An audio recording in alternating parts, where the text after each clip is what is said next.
Many Ghanaians have been reacting to this trending issue right here. 18 Ghanaians got approved for the World Cup. Just 18. And people all over the country are furious. Why is this just 18? People have been blaming all sorts of people, like the people making videos on social media about interviews. They are the reason why people are getting approved, denied.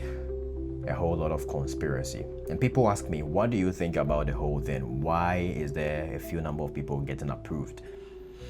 Now, I personally haven't seen any credible source confirming that number. The US Embassy will not come out in the middle of the year after a few months and say, oh, out of the number of Ghanaians who came, we just approved just 18 Ghanaians. So my first thoughts about this number is it could be made up.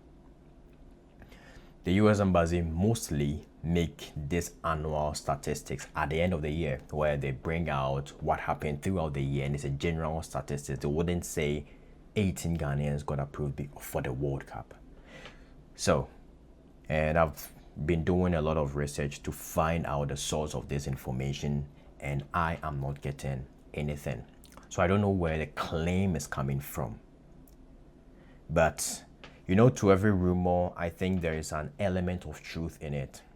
So, whether the number is true or not true, I'm yet to find out. But there is one thing I want to tell everybody. Many people I know who went for their interview for the World Cup got denied. And here is the thing. Okay. Many people got denied because they don't know the rules of the game. People go there thinking the whole thing is about luck. They don't prepare enough. They don't know what visa officers need from them.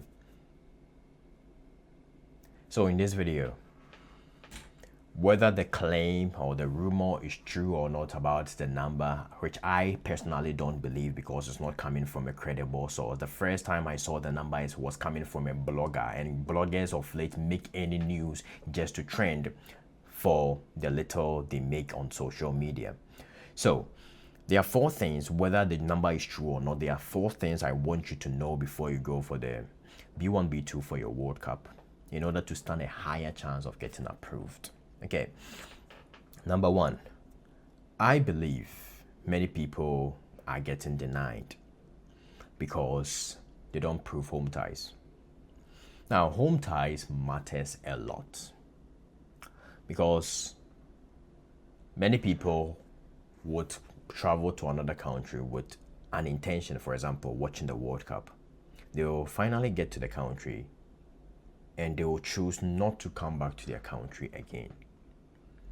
And visa officers are there to prevent that. They don't want you to travel to their country and live there forever. So during the visa interview, they are interacting with you. They want to know your real intention. Is this person going to come back? So through your answers, through your gestures, through them looking at you and interacting with you, they are going to have an idea of your intentions. So whilst you are talking, whilst you are giving your answers, make sure to prove home ties. What is home ties? Home ties is telling them that you are going to return to your home country, something that will tie you back to your home country. So during your interview for the World Cup, they are probably going to ask you, why the US? Why are you going to their country? Now, after telling them, and you don't need a format. You don't need someone to tell you how to answer the question. You know the reason why you're going, and in this case, you're going for a World Cup. So let them know the truth. Always be honest. Let them know I'm going to watch the World Cup. Especially I'm going to support my country to the World Cup or something. Yeah. So let them know that you are a supporter and you're going to support your country. And you add this, that after watching the World Cup, you return to your home country because you have your own business that you want to take care of, so you can't stay there forever. So when they ask you why the USA, let them know, and let them know your intention of coming back to your home country. Always prove home ties. The thing about World Cup and B1, B2 is they focus more on your temporary intent that you want to come here. For example, you're coming here for a wedding, your friend's wedding. Now, after you go for the wedding, are you going to stay there forever? You have to clear the air on that. That no, I'm a student. I'm currently studying. I'm in my final year and I'm graduating in 3 months. So I have to come back and complete school. So give them a tangible reason why you want to come back to your home country. For example, you have a big family back in your home country, so you want to come back and take care of the family. That is a credible, or that's a good home ties. So home ties matters a lot. It could be that the people who got denied couldn't prove home ties. They were scared, they were nervous, they were anxious, so they couldn't prove home ties. So that is why they got denied. So don't blame it on the visa officers that they are very wicked. If they are the 18 people that people are saying they got approved, they wouldn't have gotten approved. So the question you should ask yourself is, what did the 18 people do differently that the other people who got denied didn't do? Number one, that is what I told you. So if you are yet to go for your World Cup, make sure you let them know a reason why you as a person want to return to your home country. So it can't be that they'll ask you what job you do. You are not working. You said, oh, I'm not working. I'm currently unemployed. But you want to, and you are not doing anything with your life in your home country, but you want to go and watch the World Cup. You know, it shows that there is a chance that you're not going to come back. So they are going to deny you. You don't have any career. You're not doing anything. You're not a student. You're not doing anything. You didn't even go to school, and you're just going to support them. So there's a high chance that you are going to stay in that country. So they don't want that. So they will deny you, and you come back and say that they denied me because they hate me or they didn't give me the chance to explain. But every answer you gave shows that you might not come back.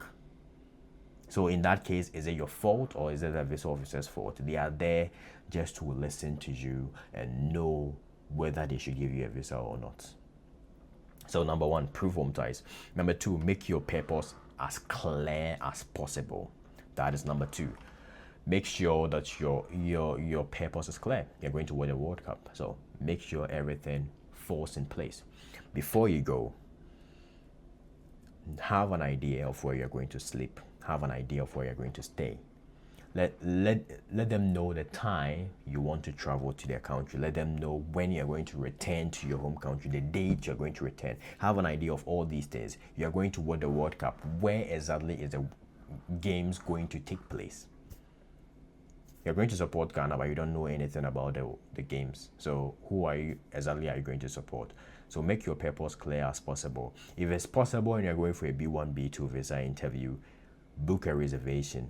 Get a flight reservation before you go for your interview. This shows that, and it has to be a round trip. Round trip is you have to book in and out. So book a round trip so they know that, okay, this person wants to come back. Okay, so reserve your flight before you go. And there are many airline companies you do not have to pay before you reserve your flight. So do that before you go. So home ties, purpose of travel, have an idea of where you're going to stay, the time you travel, the time you're going to come back. Get a plan before you go. Okay, and let them know your background a little bit, because that in a way proves home ties. For example, you're a student. Okay, if this person is a student, the person will not stay in my country forever, so I'm going to give him the visa because he's going to return. If this person has a career, he has his own business that is running with a lot of employers or a lot of employees, he's eventually going to come back. So this person, I'm going to give it to him. Okay, so these are the two main things. Number three, financial consistency or financial capabilities. Now, they need to know whether you have the money to fund the whole trip. That is when you have to send a bank statement.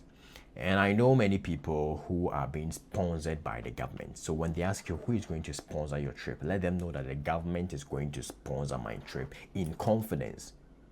Okay, so with confidence, you say, the visa officer will be like, who is going to sponsor your trip? You say, the government is going to sponsor my trip because I've been part of this organization, or I've been part of this for the past 20 years. So the government has decided to sponsor my trip. Okay, so let them know. Be clear on that. Be very clear. Okay. So that's number three. If you're sponsoring yourself, if you're an individual, you don't have any organization, or you're just going there by yourself, Send a bank statement, let them know that you have enough money to sponsor your trip, you have money for your accommodation, you have money for the tickets and everything, okay, by yourself. Okay, so these are the three main things. The fourth and the final one is confidence, consistency, and clarity.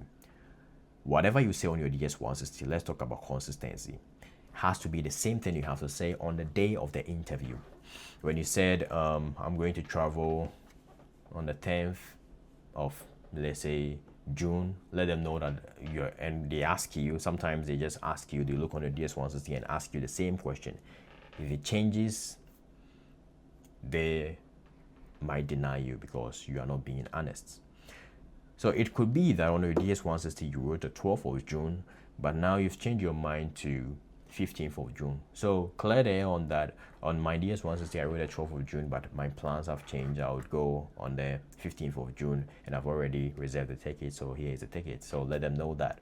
Okay, so they are there to listen to your story and they assess you, that does this person's story make sense? Can I trust this person enough? Is this person going to return to his home country? If they check all these things and they see that, okay, this person is credible enough, they give you your visa. So what I do say, and what I said in this book right here, let me show you the book really quick, which everybody I think should get a copy. Now, I said there are 5 main things they check for. Okay, your purpose of travel, your financial capabilities, which I said in this video, and your home ties, and your consistency, and your clarity, and finally your confidence.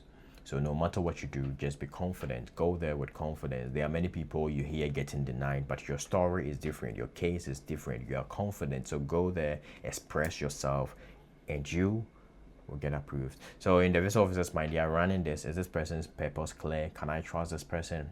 Is this person proving home ties? Can the person, or is the person going to come back after watching the World Cup? Is this person does this person have enough money for accommodation and other things?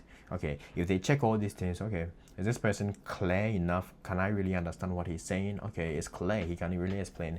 Is this person honest and consistent? Yes. Okay, is this person confident enough? Is it what he's saying believable? Okay, then I'll give him the visa because I trust this person that he's going to return to his home country. His purpose is clear. He has the money to fund his trip. Visa approved. So if you don't know these things and you go there hoping that it's luck, everything is luck, you're going there and you get approved, I'm sorry. It could be that the people who got denied didn't know these things. They didn't prove their home ties. And if they don't prove your home ties, it's a law.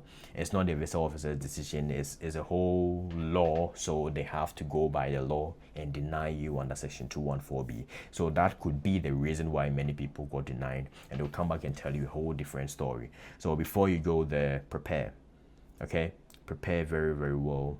And all the best in your B1, B2. So if you do this, you're going to get approved. So don't listen to the claims on social media. 18 people got approved, so when I go there, I'm also going to get approved. If you really master what I just told you in this video, you will go there and increase your chances, and you would eventually get approved, just like the 18 people who got approved. Okay, all the best in your visa interview, and I'm going to see you very soon. Have a nice day, and make sure to like and subscribe and follow me on all social media platforms. The name is Nathaniel, and this channel is Visa with Nathaniel. Have a nice day. Get a copy of this book, which is for free. It's going to help you. It's on my website, so get a copy for free.